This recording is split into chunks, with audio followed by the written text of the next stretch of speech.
Hi and welcome to the Cutbolt channel. I'm Keith and today we're doing some frameless shooting.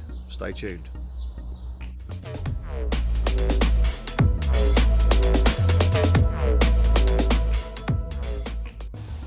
Right, so frameless shooting.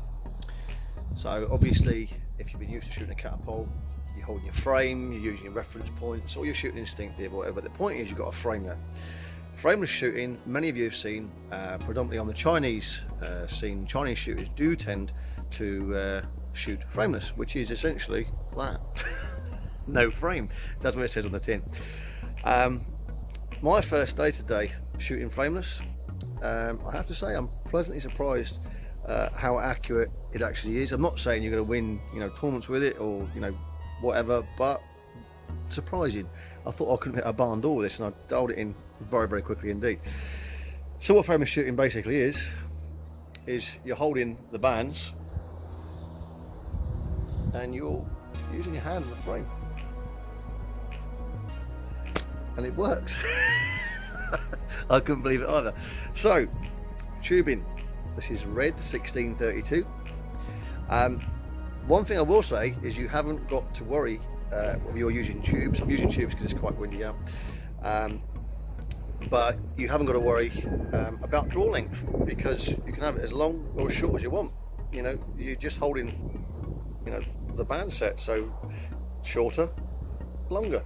So just about feel. I'm by no means an expert on this, but I'm going to have a few shots of it, show you how to do it with 6mm and 1632 tubes. Okay, so frameless tubing, you can tie, like I've done here, 2 long lengths to go at the end to make a loop, like so. The way you hold it is, this is the way I've been shown. There are obviously other ways of doing it, but your 2 little fingers, your ring finger and your little finger in there, grab in there, then you wrap your middle finger around, load your pouch with your ball, and then you literally get your thumbnail and index finger in there, and as you pull back you open. That band set will look something like that. So it's resting essentially on your nails, as you can see.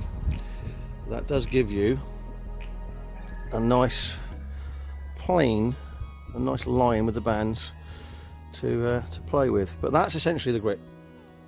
So I'll show you one more time. Loading your pouch up, 2 little fingers, that's your handle more or less, in and pull back. Again, that's on your nails, tip of your nails. Now what I would suggest, obviously practice makes perfect with this, but be very careful, because if you do screw up, you're not going to have a fork hit, you're going to have a hand hit, and it's going to hurt. All of a sudden the sun's come out. So like I said, just be warned that this is quite a, I wouldn't say dangerous, but it's quite a risky way of shooting. Only attempt frameless shooting. Very, very important if you know basic fundamental techniques of how to shoot. If you're a beginner and you do not know how to shoot, I would not advise doing this at all. The action is exactly the same as shooting a normal frame. It's the same stance, it's the same everything, same technique, same release, same ammo, same everything. But if you're getting fork hits or hand hits anyway, then please don't try this. It's really more aimed at a bit of fun. Whilst we're all on lockdown with the coronavirus and whatnot and COVID-19, just a bit of experimentation, a bit of fun. So I'm going to have a few shots first at a bottle. Now there's a water bottle in there, 10 meters. So again, loading up pouch. The movement is pulling back like so.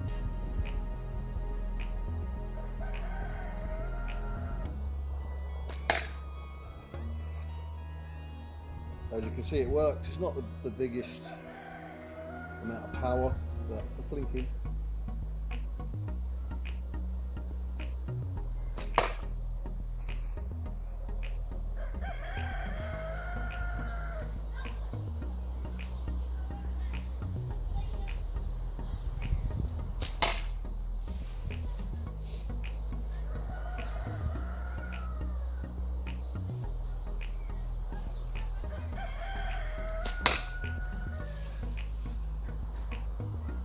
for, again, surprisingly how accurate this can be.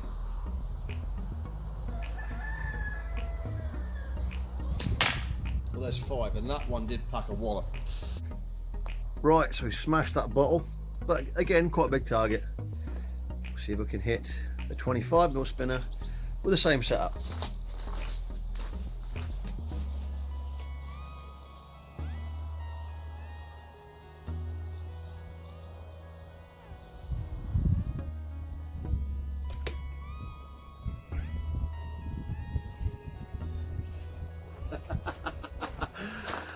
Frameless, it can be quite accurate. I think if you put a bit of time in with that, you'd be pretty good. Quite a concealed carry as well. Right, so as you can see, I can hit stuff with it. I mean, a bigger target, they're brilliant. Just plinking cans and stuff, I actually don't mind it, to be honest. The cool thing is, look, it fits around your wrist. Pocket full of ammo. Pull that bad boy out, and away you go. Job done. I like it. I'm very, very new to it. Would I shoot it in a tournament? Absolutely not. It's fun. It's a little bit of something different. But I prefer to hold a frame with some reference points on and stuff. But that's just me. You know, people say it's going to be the Indian and not the arrow, and oh, it's not the frame, it's the shooter. But at the end of the day, anything that can give you an advantage and a bit more accuracy, I'm going to do. And that for me is using my custom dimension frames, eliminating this variable, which is keep doing that. You're never going to get this absolutely the same fork gap or finger gap every time. You're never going to do it. So repeating that's going to be difficult unless you're shooting all the time. You could get ridiculously accurate with this setup, without a doubt. But it comes back to that old saying, you know, you don't need a pair of running shoes to go running, but it sure helps. But on that note, I hope you enjoyed the video. If you've got any questions, obviously feel free to drop me a comment, and I'll do my best to answer them. If you like the video, obviously don't forget to like and subscribe, and of course if you want to, share. But on that note, I'm going to sign off, so stay safe and shoot straight. Till next time.